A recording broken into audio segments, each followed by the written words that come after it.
नमस्कार, मी प्रतीक्षा. न्यूज 18 मराठीमध्ये आपलं स्वागत आहे. तर बुलेटिनच्या सुरुवातीला एक महत्त्वाची बातमी आहे. वेस्ट इंडिजचा पराभव करत भारताच्या सेमीफायनलमध्ये प्रवेश झालाय. तर सुपर 8 सामन्यात भारतानं वेस्ट इंडिजला धुव्वा उडवलाय.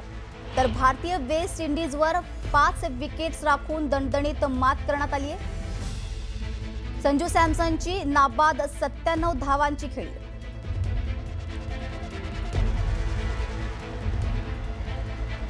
याबद्दल अधिकची माहिती देण्यासाठी आपले प्रतिनिधी रोहन जोशी आपल्यासोबत जोडले गेलेले आहेत. रोहन, काय सांगाल या सामन्याबद्दल? सगळ्यात महत्त्वाचं सगळ्यांना आनंद ह्याच्या गोष्टीचा होईल की आपण सेमीफायनल मध्ये पोहोचलो आहोत. टफ मॅच होती खूप. 195चं टार्गेट होतं आणि फक्त 4 बॉल शिल्लक असताना असं वाटत होतं की काय होईल, विकेट पडेल का 6 जाईल, आणि अशात आपण जिंकलो आहोत. आता पुढचा सामना आपला डायरेक्ट सेमीफायनलचा असेल, ज्यासाठी आपण एवढी फाईट करत होतो इंग्लंड सोबत. आजची जी मॅच बघितलं तर त्यांच्याकडून खूप चांगली बॅटिंग करण्यात आली. चेस असेल, होल्डर असेल, पॉवेल असेल, कोणी रेकॉर्ड बनवायच्या मागे गेलं नाही, पण आपापले रोल प्ले करत एक चांगली धावसंख्या होती.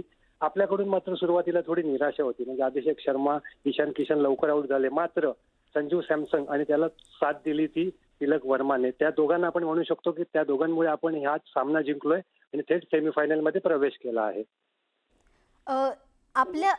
रोहन, आपल्या भारतीय जी टीम आहे त्यांच्यासमोर काय काय आव्हानं होती यावेळी? आव्हानं सगळ्यात ही होती की हे जे इडन गार्डन आहे तिकडचा रेकॉर्ड जर आपण बघितला तर जेवढ्या मॅचेस झाल्या त्याच्यात जास्त मॅच वेस्ट इंडिजच्या अगेन्स्ट आपण जिंकलो आहोत. त्यामुळे असं वाटत होतं की आपल्यासाठी ही मॅच सहज जाईल.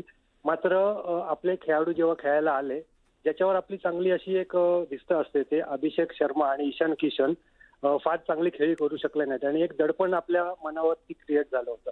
तर 195 म्हणजे खूप मोठी धावसंख्या नाहीये ही, आपण चेसेबल होती. आता हे दोघं लवकर आउट गेल्यामुळे असं वाटत होतं की पुढे काय होईल, अजून जरी एखादी विकेट जायला नको. रन रेट आपला खूप स्लो झाला होता.